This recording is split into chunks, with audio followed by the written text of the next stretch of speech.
Hi, welcome. Welcome to our second Lunch and Learn. So I'm doing these in a series of 4 different topics and 2 duplicating it. So I did the health representation agreements last week, and I'm doing it again, so it's the same thing. And then on Thursday, I'm going to do, whoops, sorry, I'm a bit fast here, so I gotta get rid of this. So I'm Beverly Carter, and I think I actually know most of you or all of you who have signed up today. I recognize all the names, so welcome and thanks for supporting this, and I hope you find some value for yourself or for other people in your life with respect to health agreements.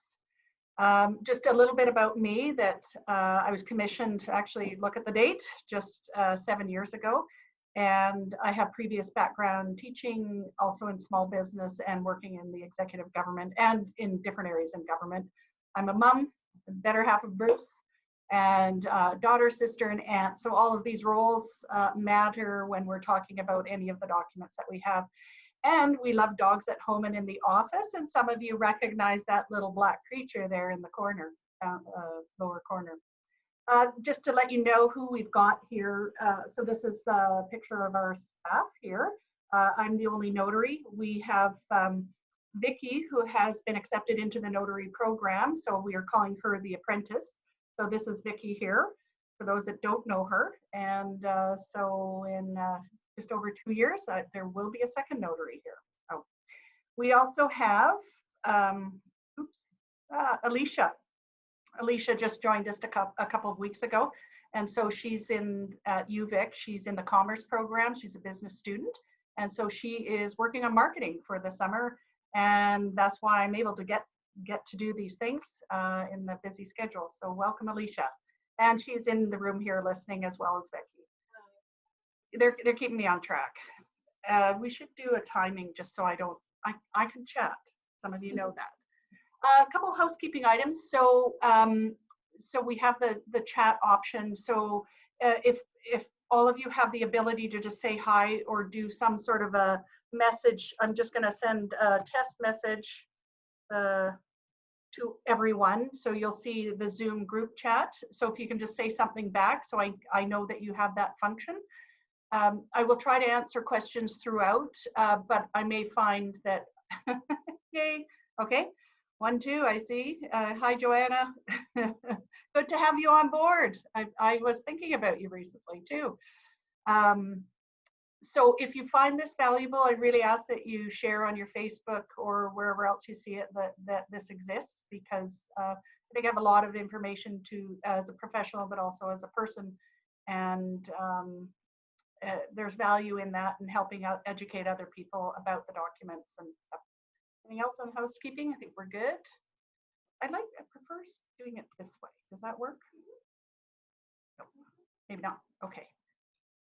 All right. So we're talking, so there's 4 main documents generally that I'm going to be talking about: the wills, the powers of attorney, health representation agreements. I'll include in this chat talking about an advance directive and any other health documents or topics that matter in this world. As well, I've got at the end, I've put together an e-self planning workbook. And really this is from my perspective as a professional and also as a person who has had to step in and become somebody else's executor or somebody else's attorney, power of attorney, as well as dropping my phone in the toilet. It's a whole workbook that allows you to capture your information if you had to step back into your life, things that you wouldn't want to have lost, like account numbers, sign-ins and stuff. So I think that I've had rave reviews. I tested it with a group of 70 women in March, at the beginning of March, and they were all really excited about it. So I'm a very practical gal, and that's part of what I'm offering there. So today, specifically, health representation agreements, 2 types of representation agreements.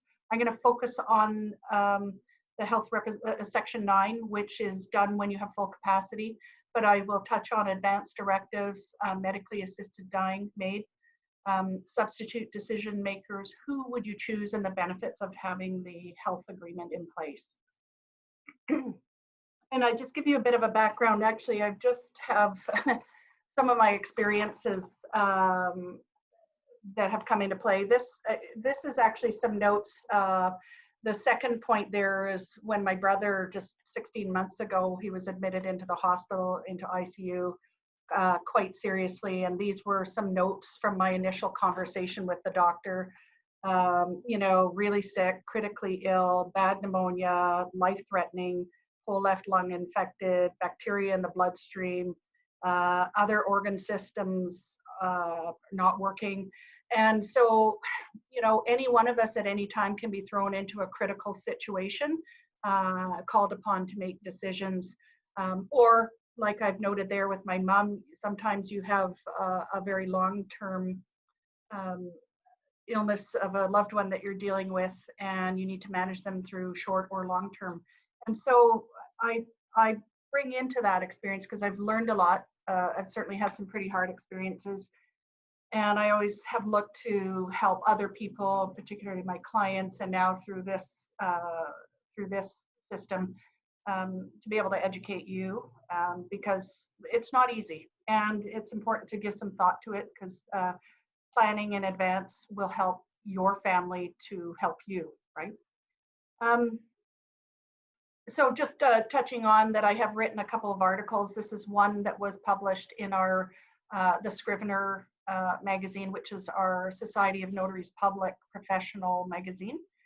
And so I talked about when that proverbial bus hits, and I do touch on, you know, some of those in a little bit more detail, and the value of putting together a health agreement.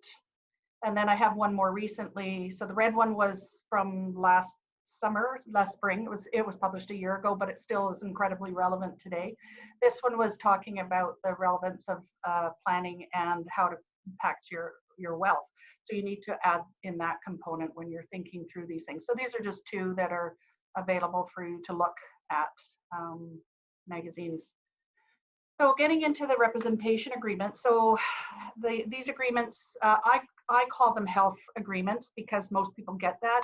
If I'm just talking about a representation agreement, that may not make sense to you. But these are done under the Representation Agreement Act. It is a legal BC document that allows you to appoint somebody to make health decisions on your behalf when you cannot make them for yourself. It does not allow somebody else to deal with financial and legal affairs. That's where you have a power of attorney come in. Ideally, you have a health agreement and a power of attorney, so that gives you the full coverage of decision making. There is another agreement, representation agreement, that is a blend of those two documents, and that's done under Section 7.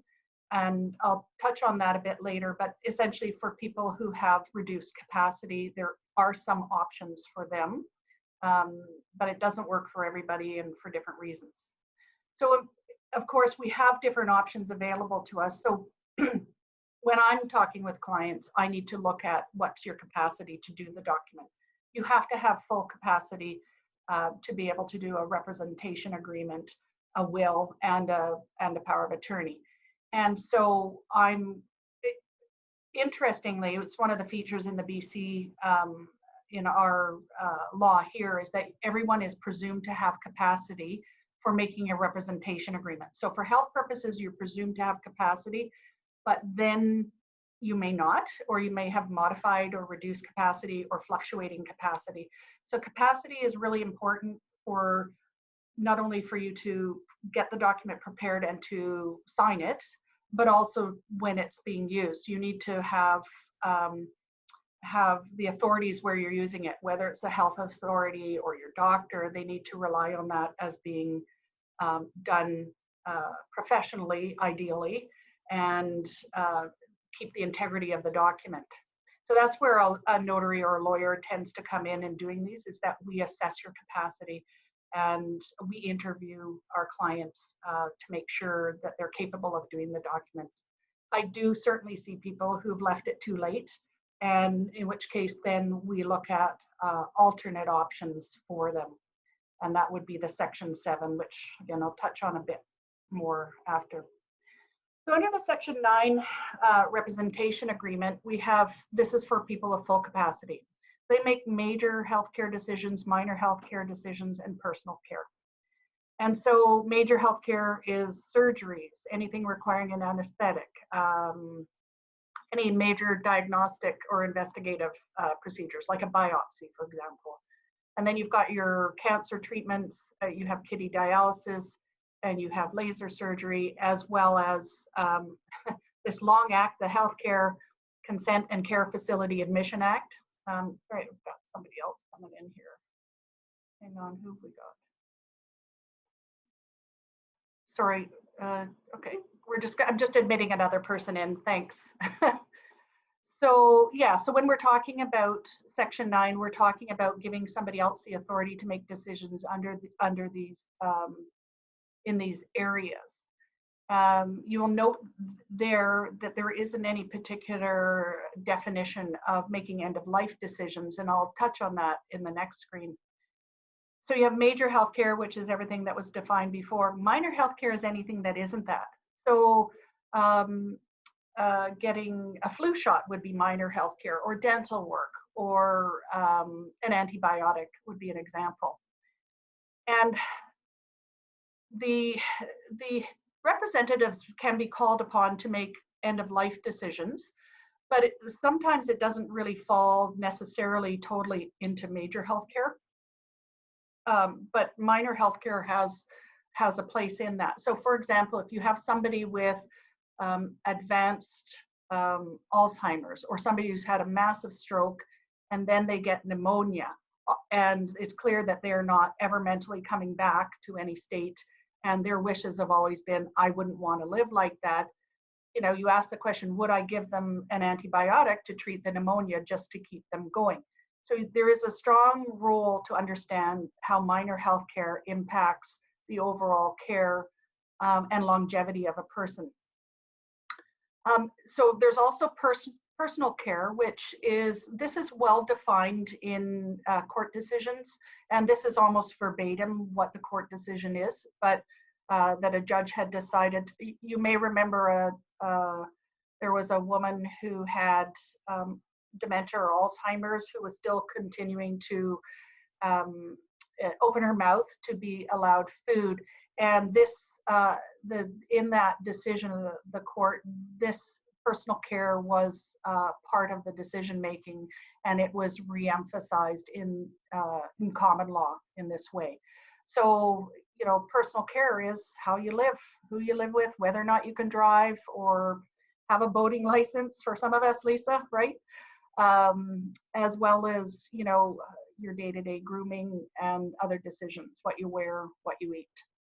And then we have in there, just down at the bottom, I've included broader scope of decisions. There is a whole host of, can you just flip that page? So there's a whole host of decisions that aren't included in everything that we've talked about. And in the representation agreements I do, the law specifically states you have to allow broader scope of decisions. So things like psychosurgery, participation in healthcare research.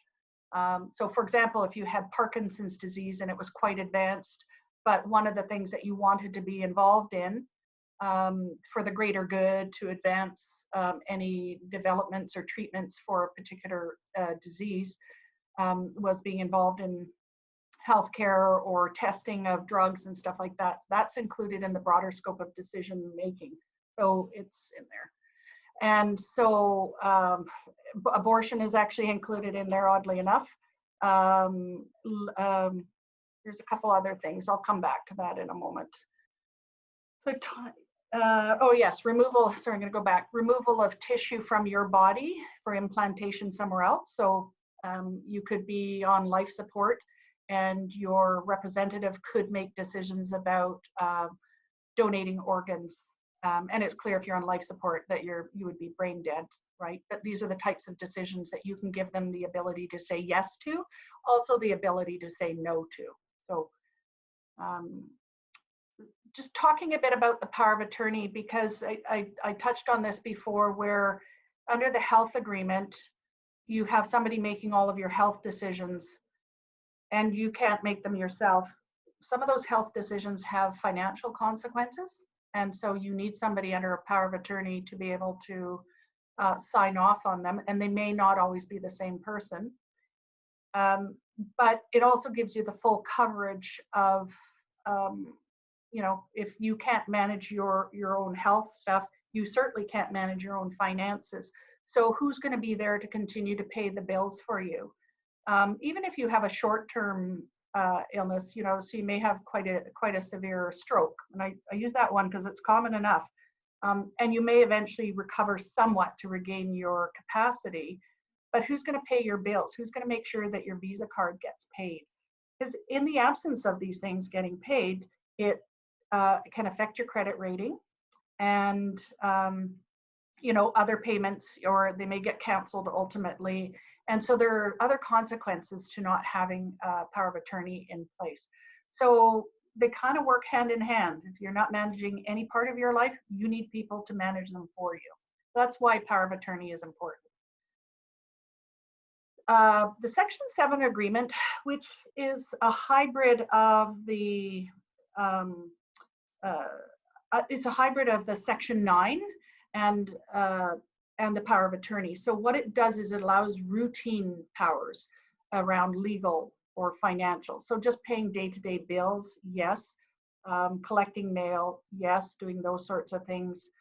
And routine decision-making around healthcare. So you could not make a end-of-life decision when a person is using a Section 7 agreement. So people who, I think originally when this was thought about when the law, the Representation Agreement Act was prepared, it was dealing with people who maybe had been born with a developmental challenge, or who had had a traumatic incident and then lost capacity. But really now we're seeing that with the silver tsunami, a lot of aging people who have left powers of attorney too late. This gives some coverage for them, but it doesn't give full coverage. So you could not sell someone's house. So if your mom left it too late to do a power of attorney, still had some capacity and trust, you know, there were some elements of trust in the relationship with you, she could still do a Section 7 agreement, but you'd not be able to sell her house. You could manage her house, you could pay her taxes, you could defer her taxes, but you could not sell it. So it's better than no option. So it can certainly deal with the day-to-day things. But in the absence of that, I have certainly seen people who, you know, are still talking and walking, but are too mentally far gone to be able to even do a Section 7 agreement. And so for those people, the only option would be a committee order, and that can easily run upwards to $10,000, $12,000. And that is a court-appointed guardian, and that person has to, it's about a 4-month process to get appointed by a judge to look after somebody else who's lost their capacity. So it's expensive and it's cumbersome, and it's really not a great option. So I talked a bit already about what the Section 7 can or cannot do. These are some of the qualities that you would consider in who you appoint for a representative. And even though you may have obvious people, sometimes they're not as, you really need to consider them in the context of the qualities that they have. Trust is one. I mean, these are mandated through the laws that these have to be people who you know well and who have been in contact with you.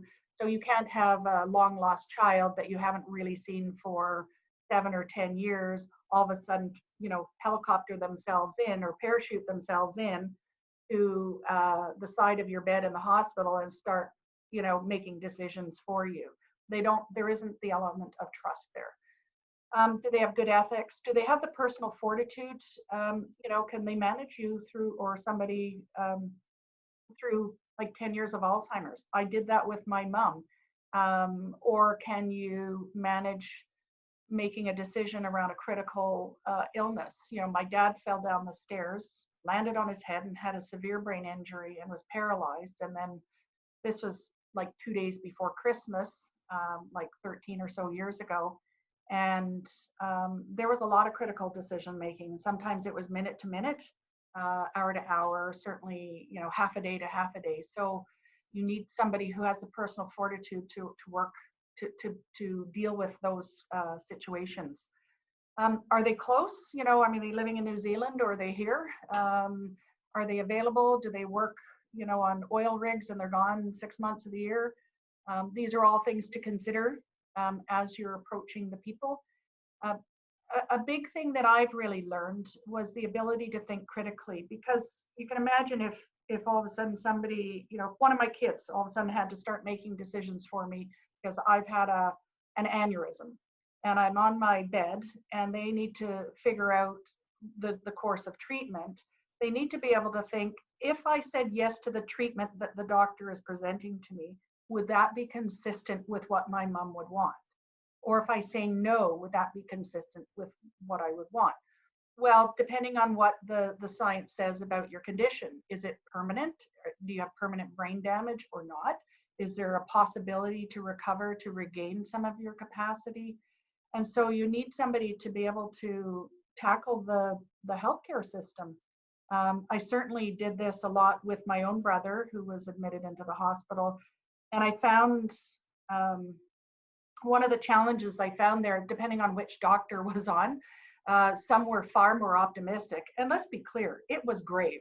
Like in my mind, he was not coming back to any semblance that he would ever be before.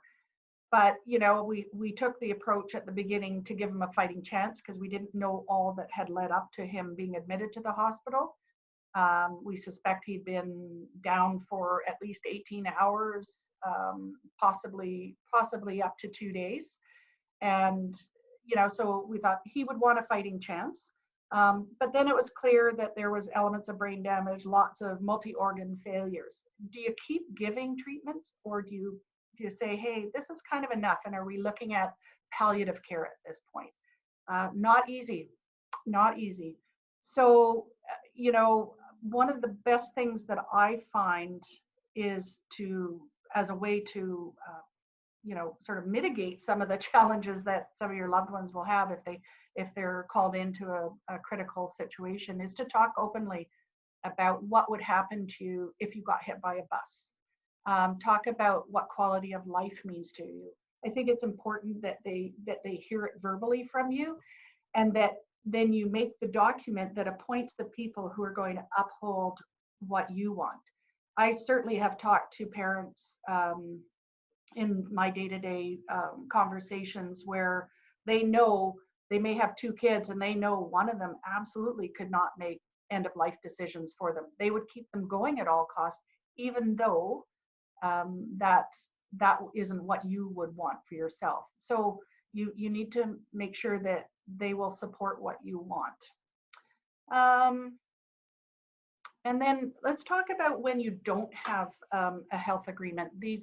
There is this category of people called substitute decision makers, and this is built into the regulation from 1 to 9. Those are the order in which people would be called upon or likely to be called upon to make decisions for you. And in some cases, people aren't aware that this is what the category that they're in, right? I mean, a spouse is an obvious one, I think. But, you know, if you're talking about your adult children, you might have 4 children, maybe only 2 of them are really capable of managing you through any kind of a health scenario. Some might be okay on routine things, but maybe not on the major decisions and the overall strategy and oversight of your health. So I've talked to people who have, this was a gal in the fall who had taken her neighbor in, who she had found quite ill. She took her into the hospital, and at some point in the week, she started to realize that she was being called upon to make critical decisions for her neighbor, who she knew, but didn't really feel comfortable being in that role. So you can be a substitute decision maker without knowing it. You know, these are the people that will be called on. If there's any dynamics in your or issues with relationships, you want to prepare a health agreement so that you're in charge of who would make decisions for you. So I think that's kind of clear. Other healthcare options. So an advance directive, probably a lot of you are familiar with a DNR, a do not resuscitate. That would be one form of an advance of an advance directive. But there are different kinds. The kind I tend to do in the office meet what most people want.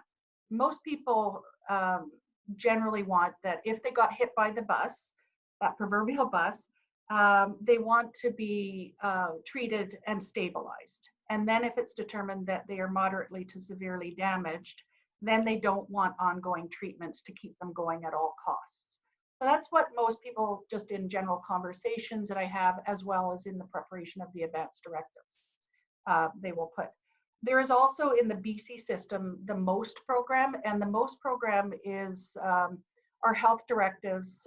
There's 6 different levels of health directives that from one extreme where it's give me everything, and the other extreme is do nothing, let natural death occur at this point, and everything in between. And it really is so much about the condition that you're in, the context that you have, which, on, one day might mean one thing, and then, 3 weeks later, a very aggressive form of brain tumor, let's say, you might make different decisions. So you're always in charge of your own decisions, as long as you're capable. The advance directive comes in and gives the guidelines for representatives to make decisions for you or to interpret treatments that may be available to you. So if you are ever experiencing a critical health issue, you always want to make sure that you voice your own thoughts about your own care, and you have them documented on records if you're at the hospital or with your doctor. And then we've got medically assisted dying. Of course, we're all aware now that that's legislative and possible in Canada. One of the things that is not possible is for your representative to make proactive end-of-life decisions for you.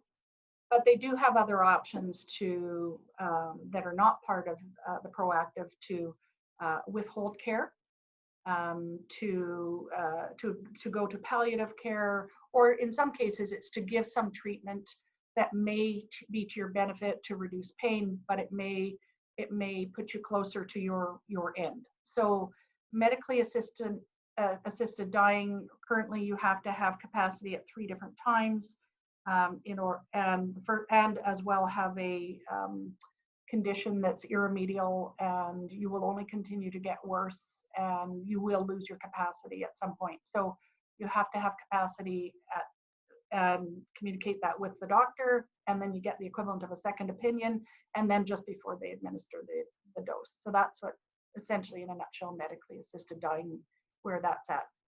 So I think I've talked about the benefits of the Section 9 agreement. In my mind, it gives you, you're in the driver's seat as to who's going to make decisions for you. If in some cases people will have a spouse and the spouse is not capable of making those decisions, or maybe they are, and then you choose one of your 3 kids that may be capable where the others may not. And your people's best, but it's important to look at the qualities of who you choose and be in charge. Doctors love these because then they know who they're communicating with, and who is going to be a decision maker around your health. And this is an overview. I actually found this it's a notary, the Notary group.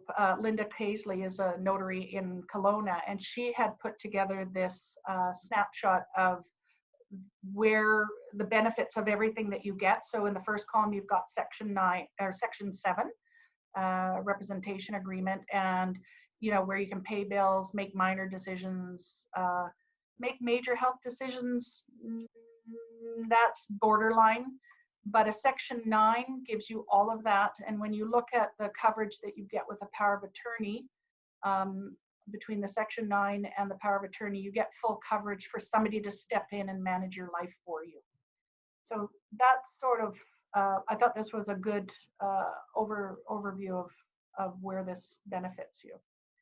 And that's kind of it. I'm not sure where we're at for time. What time are we at? It's, I'm good, 12:32.